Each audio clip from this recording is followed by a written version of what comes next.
In Germania hanno chiuso tutto, però hanno dato i soldi.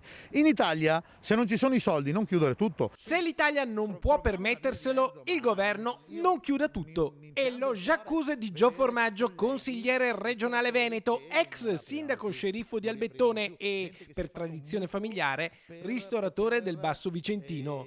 Lingua tagliente, le sue parole sono sciabolate con cui colpisce le scelte politiche che hanno imposto la clausura ai locali. Io ho colleghi che hanno preso 6 euro di ristoro, cioè una presa per i fondelli.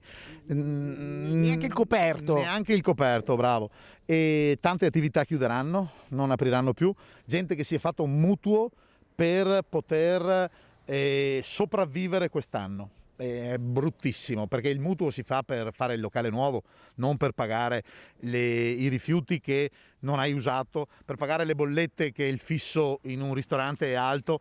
Non è possibile, non è possibile. Attorno ai locali c'è un indotto, ci sono famiglie che vivono di stipendi, ci sono lavoratori che oggi restano a casa, ci sono attività che non riapriranno più, altre invece stanno resistendo.